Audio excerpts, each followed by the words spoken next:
En ese día, Villa casi cae. Un gigante de 2,35 metros lo retó a un duelo mortal. La sombra cubrió a Pancho Villa como si una nube hubiera bloqueado el sol. Levantó la vista, y lo que vio hizo que su respiración se detuviera. Un hombre, no un gigante. 2,35 metros de músculo puro y furia. Sus manos eran del tamaño de platos. Sus brazos como troncos de árbol. Y sus ojos, Dios mío, sus ojos ardían con un odio tan intenso que podías sentir el calor. «¿Tú mataste a mi hermano?», rugió el gigante con una voz que hacía temblar el suelo. «Y ahora yo te mataré con mis propias manos. Sin armas, sin trucos, solo tú y yo. Y cuando termine contigo, ni tu propia madre te reconocerá». Villa había enfrentado ejércitos, había sobrevivido emboscadas, había burlado la muerte 1000 veces, pero mientras miraba hacia arriba a este monstruo de hombre, supo con certeza absoluta que estaba mirando su propia muerte. Era 1915, en un pueblo olvidado cerca de Torreón, y Pancho Villa estaba a punto de enfrentar el duelo más desigual de su vida. Un duelo que terminaría con uno de ellos muerto en el polvo.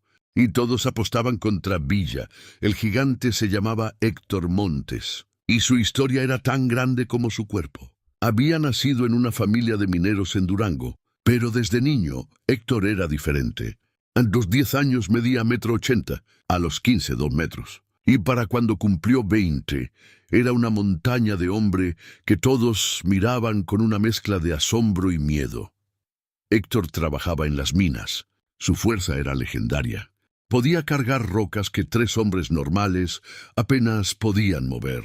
Podía trabajar turnos dobles sin cansarse. Los dueños de la mina lo trataban como una máquina, trabajándolo hasta el agotamiento, pagándole apenas lo suficiente para sobrevivir. Pero Héctor tenía algo más valioso que su fuerza. Tenía un hermano menor. Sebastián Montes, de 25 años, era todo lo contrario de Héctor. Pequeño, delgado, inteligente. Había aprendido a leer y escribir, algo raro para hijos de mineros, y había empezado a hablar de cosas peligrosas, de revolución, de derechos de trabajadores, de Pancho Villa y sus promesas de tierra y libertad. Sebastián convenció a Héctor de unirse a la revolución. «Hermano», le dijo, «tu fuerza no debería servir para enriquecer a los dueños de minas. Debería servir para liberar a México». Y Héctor, quien amaba a su hermano más que a nada en el mundo, aceptó.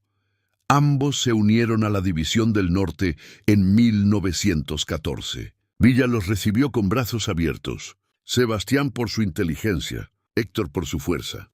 Villa había escuchado historias del gigante de Durango, pero verlo en persona era algo completamente diferente. «¿Eres real?», había preguntado Villa la primera vez que vio a Héctor. «¿O te escapaste de un libro de cuentos?». Héctor había sonreído tímidamente. A pesar de su tamaño, era un hombre gentil. «Soy real, General, y estoy aquí para ayudar». Durante meses, Héctor y Sebastián pelearon lado a lado. Se convirtieron en parte del círculo interno de Villa. Sebastián ayudaba con estrategia y planificación. Héctor era usado en misiones especiales donde la fuerza bruta era necesaria. Podía derribar puertas con sus manos desnudas. Podía cargar cañones que normalmente requerían 4 hombres. Era invaluable, y los 2 hermanos eran inseparables. Donde uno iba, el otro seguía. Se protegían mutuamente. Se cuidaban el uno al otro. Era el tipo de hermandad que todos en la División del Norte respetaban y envidiaban. Pero entonces llegó la batalla de Torreón. Una batalla brutal que duró 3 días. Los federales estaban bien atrincherados. Villa necesitaba romper sus líneas y diseñó un plan audaz. Un pequeño grupo se infiltraría por la noche, volaría un depósito de municiones, causaría caos suficiente para que el ejército principal pudiera atacar al amanecer. Sebastián fue elegido para liderar ese grupo. Era inteligente, silencioso, perfecto para la misión. Héctor quería ir también, pero Villa se negó. «Necesito tu fuerza aquí, con el ataque principal», le dijo Villa. «Tu hermano estará bien. Tiene buenos hombres con él». Héctor aceptó con renuencia. Abrazó a su hermano. «Ten cuidado, hermano pequeño». «Siempre lo tengo», respondió Sebastián con una sonrisa. «Nos vemos al amanecer». Fueron las últimas palabras que los hermanos intercambiarían. La misión de infiltración fue bien al principio. El grupo de Sebastián llegó al depósito sin ser detectado. Colocaron los explosivos. Todo estaba yendo según el plan. Pero entonces, uno de los hombres, un nuevo recluta nervioso llamado Carlos, cometió un error fatal. Dejó caer su rifle. El sonido alertó a los guardias federales.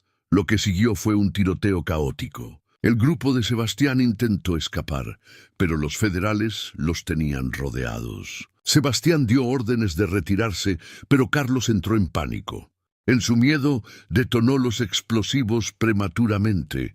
La explosión fue masiva. Mató a todos los federales en el área, pero también mató a 3 de los revolucionarios, incluyendo a Sebastián Montes.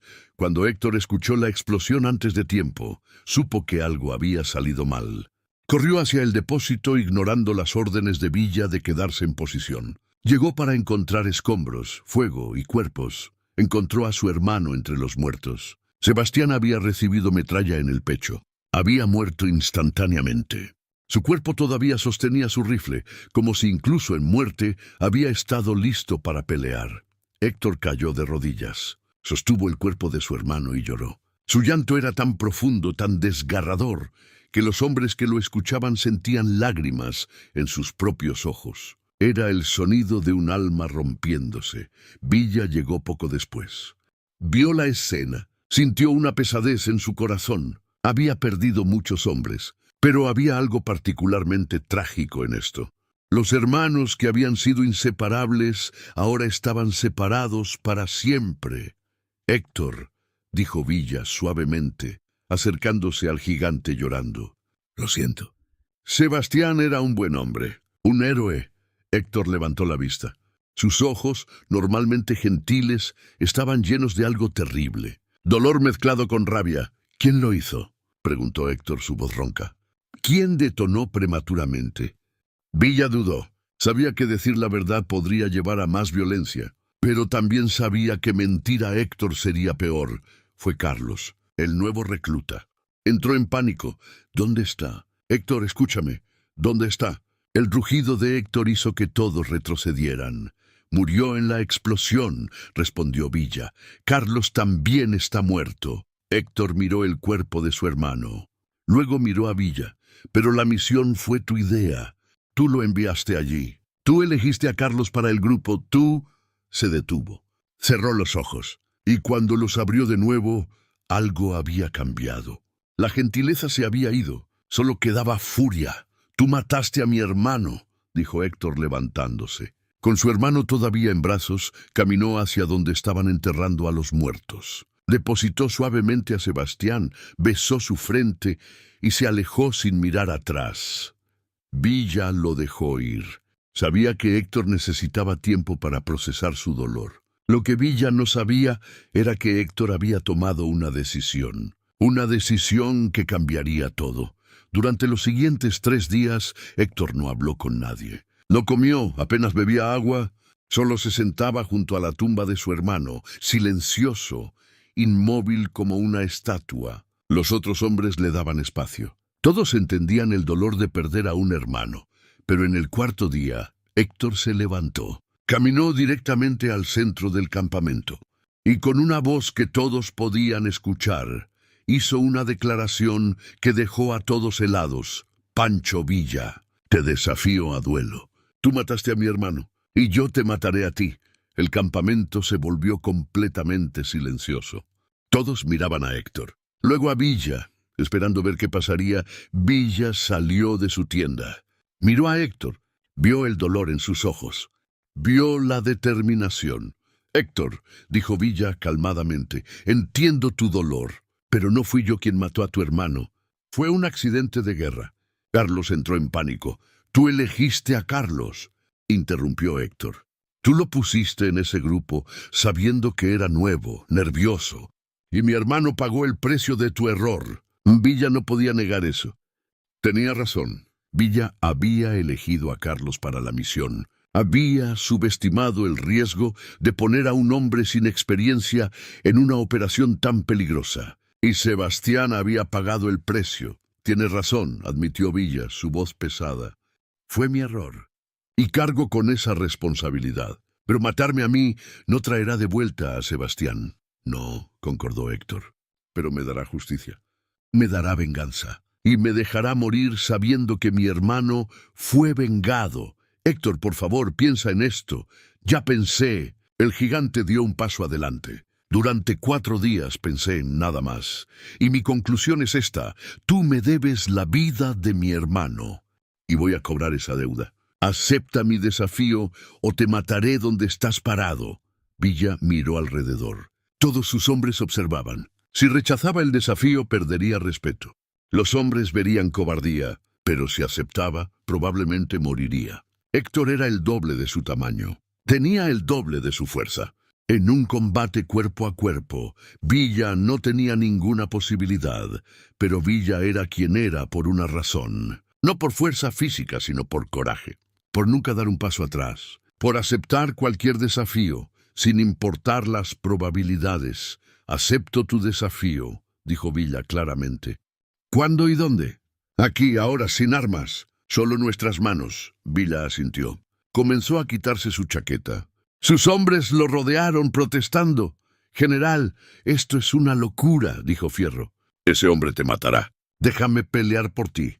No, respondió Villa firmemente. Héctor tiene derecho a su venganza, y yo tengo la responsabilidad de enfrentarla personalmente. Nadie pelea por mí. Soledad, la soldadera que había estado con Villa durante años, se acercó. Tenía lágrimas en los ojos. Francisco, dijo suavemente, usando su nombre real, algo que rara vez hacía en público. No tienes que hacer esto. Hay otras maneras, Villa la miró. ¿Cuáles? ¿Ejecutar a Héctor por desafiarme? ¿Huir como un cobarde? Soledad, llevo 63 muertos en mi conciencia de la batalla Apache. Llevo a Sebastián también. Si morir hoy significa que Héctor encuentra paz, entonces que así sea. ¿Pero qué hay de la revolución? ¿Qué hay de México? México sobrevivirá sin mí. La revolución continuará. Pero un hombre que no enfrenta las consecuencias de sus acciones, ese hombre no merece liderar. Se volvió hacia Héctor, quien esperaba en el centro de un círculo que se había formado. Los hombres de ambos lados habían creado un ring improvisado. Como gladiadores en la antigua Roma, Villa y Héctor iban a pelear hasta que uno no pudiera continuar. Villa entró al círculo. De cerca, Héctor era aún más intimidante. Villa medía 1,75 m, respetable para su época, pero al lado de Héctor parecía un niño. La diferencia era cómica si no fuera tan mortal. Última oportunidad de retractarte, dijo Héctor, aunque su voz sugería que esperaba que Villa no lo hiciera. No me retracto, respondió Villa, pero antes de empezar quiero decir algo. Quiero que todos aquí escuchen. Se volvió hacia la multitud reunida. Sebastián Montes era un buen hombre, un hombre valiente que murió por la revolución. Y yo, Pancho Villa, asumo total responsabilidad por su muerte. Elegí mal a mi equipo. Subestimé el riesgo. Y un héroe pagó el precio de mi error. Si muero hoy, que sea recordado que fue justicia, no asesinato. Héctor tiene todo el derecho del mundo a su venganza. Hubo murmullos de respeto entre la multitud. Incluso en la cara de la muerte, Villa mostraba honor. Mostraba responsabilidad. Eso era liderazgo. Villa se volvió de nuevo hacia Héctor. Estoy listo. Héctor asintió. Y entonces atacó. Fue como ser golpeado por un tren. El puño de Héctor conectó con el estómago de Villa, levantándolo del suelo y lanzándolo 3 metros hacia atrás. Villa aterrizó duramente, todo el aire expulsado de sus pulmones. Intentó levantarse, pero sus piernas no respondían. Héctor caminó lentamente hacia él. No había prisa. Sabía que Villa no podía escapar. No podía ganar. Todo lo que podía hacer era sufrir. Mi hermano sufrió, dijo Héctor, su voz fría. Murió en agonía, quemándose, sangrando. Así que tú también sufrirás. No te mataré rápido. Te haré sentir cada segundo. Villa finalmente logró ponerse de pie. Escupió sangre. Hazlo entonces. Pero hazlo rápido. No soy fan del sufrimiento innecesario. Pero yo sí, respondió Héctor, y atacó de nuevo. Esta vez Villa intentó esquivar, pero Héctor era más rápido de lo que parecía. Su puño conectó con el costado de Villa, rompiendo costillas con un sonido de ramas quebrándose. Villa gritó de dolor. Soledad casi corrió para detener la pelea. Fierro tuvo que sostenerla. No, le dijo. Villa eligió esto. Tenemos que respetar su decisión, pero lo va a matar, lloró Soledad. Sí, admitió Fierro, lágrimas en sus propios ojos. Probablemente lo hará. Villa estaba en el suelo de nuevo. Su visión era borrosa. Podía saborear sangre. Cada respiración era agonía, pero se negaba a quedarse abajo. Se negaba a morir de rodillas. Se levantó, tambaleándose, apenas capaz de mantenerse en pie, pero levantado. Eres terco, dijo Héctor. Mi hermano también lo era. Es lo que lo mató. Tu hermano murió peleando por algo en lo que creía, escupió Villa. Esa no es forma terrible de morir. Pero murió. Y eso es todo lo que importa. Héctor se acercó de nuevo. Villa sabía que no podría sobrevivir otro golpe. Ya había tomado demasiado castigo. Su cuerpo estaba roto. Solo su voluntad lo mantenía consciente. Pero entonces Villa vio algo. Vio los ojos de Héctor. Y en esos ojos no vio solo rabia. Vio dolor. Dolor profundo y desgarrador. El dolor de un hermano que había perdido a su otra mitad. Y Villa entendió algo. Héctor no quería venganza. Quería que el dolor se detuviera. Pensaba que matar a Villa detendría el dolor. Pero Villa sabía mejor. Sabía que la venganza nunca detenía el dolor. Solo lo transformaba en algo diferente. Algo peor. Héctor, dijo Villa, su voz débil pero clara. Mírame. Realmente mírame. Héctor se detuvo confundido por la orden. ¿Qué ves?, preguntó Villa. Veo al hombre que mató a mi hermano. No. Villa negó con la cabeza, aunque el movimiento le causó agonía. Ves a un hombre roto, un hombre que lleva docenas de muertos en su conciencia. Un hombre que, como tú, ha perdido gente que amaba. Un hombre que entiende exactamente el dolor que sientes. No puedes entender. Puedo, interrumpió Villa. Perdí a mi padre cuando tenía 12 años. Lo mataron hacendados porque se atrevió a protestar por un salario justo. Perdí a mi hermana menor por enfermedad que podría haber sido curada si hubiéramos tenido dinero para medicina. He perdido a 50, 100, 200 hombres bajo mi mando, cada uno un cuchillo en mi corazón. Así que sí, Héctor, entiendo tu dolor. Héctor parpadeó. Por primera vez, desde que comenzó la pelea, dudó. Matarme no traerá de vuelta a Sebastián, continuó Villa. No hará que el dolor desaparezca. Lo sé porque he matado a hombres responsables de muertes de personas que amaba. Y después de matarlos, el dolor seguía allí. Solo que ahora tenía que cargar también con sus muertes. Pero necesito hacer algo. La voz de Héctor se quebró. No puedo solo. No puedo dejar que esto no signifique nada. Villa dio un paso doloroso hacia adelante. Entonces honra a tu hermano. No matándome, sino continuando su trabajo. Sebastián creía en la revolución. Creía en un México mejor. Murió por eso. Si me matas, traicionas su creencia. Pero si vives, si peleas, si ayudas a hacer realidad el México por el que murió, entonces su muerte tiene significado. Héctor estaba temblando ahora, no de rabia, sino de emoción contenida. Toda la furia que lo había sostenido durante 4 días estaba desmoronándose, revelando solo dolor puro debajo. Pero duele tanto, susurró el gigante, su voz sonando como la de un niño pequeño. Duele tanto que no puedo respirar. Lo sé. Villa se acercó más, ignorando su propio dolor. Y seguirá doliendo. Por mucho tiempo, quizás para siempre.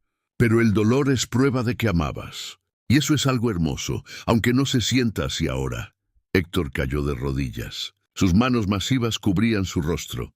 Y lloró. Lloró como había llorado sobre el cuerpo de su hermano. Lloró como solo un corazón roto puede llorar.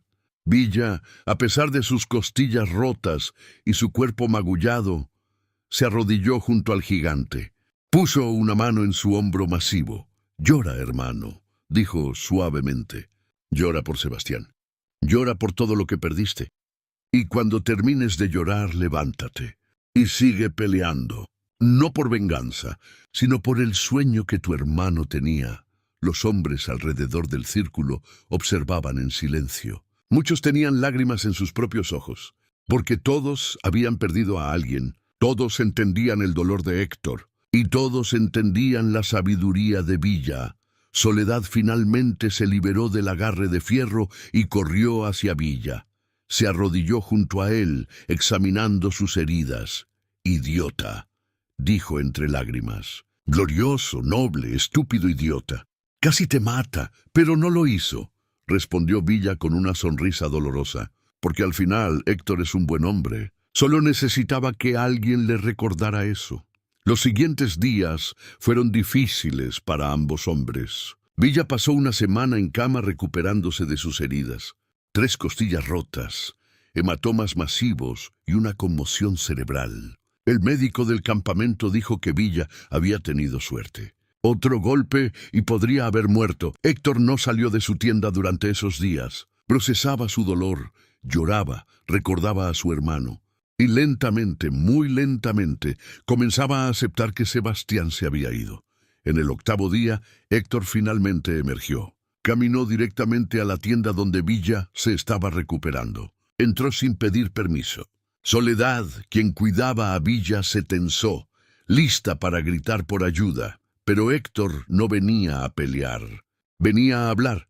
Se arrodilló junto a la cama de Villa y con una humildad que parecía extraña viniendo de un hombre tan grande, habló. «General Villa, vengo a pedir perdón y a pedir permiso». Villa, todavía magullado pero sanando, miró al gigante. «¿Perdón por qué?» «¿Y permiso para qué?» «Perdón por casi matarte. Estaba cegado por dolor y rabia.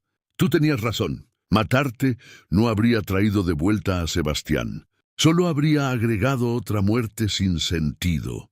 «No tienes que disculparte», respondió Villa. «Tus acciones fueron comprensibles y francamente me diste la paliza que probablemente merecía. Y permiso», continuó Héctor, «permiso para volver a pelear en tu división. Permiso para honrar a mi hermano continuando el trabajo por el que murió». Villa sonrió, aunque le dolió hacerlo. «Permiso concedido, pero con una condición». «¿Cuál?» «Que me prometas algo. Prométeme que cuando esto termine, cuando la revolución finalmente triunfe o falle, encontrarás una vida más allá de la violencia». Sebastián quería un México mejor no solo para él, sino para las generaciones futuras. «Quiero que tú seas parte de ese futuro, no como soldado, sino como constructor de ese México mejor». Héctor consideró las palabras. «Lo prometo. Pero primero terminamos lo que mi hermano comenzó». «Primero terminamos lo que tu hermano comenzó», concordó Villa. Desde ese día, Héctor se convirtió en uno de los hombres más leales de Villa, no porque Villa lo había perdonado, sino porque Villa lo había entendido. Había visto su dolor y no lo había minimizado. Había aceptado responsabilidad por su error. Y había mostrado que el verdadero valor no estaba en la fuerza física, sino en la fortaleza del carácter.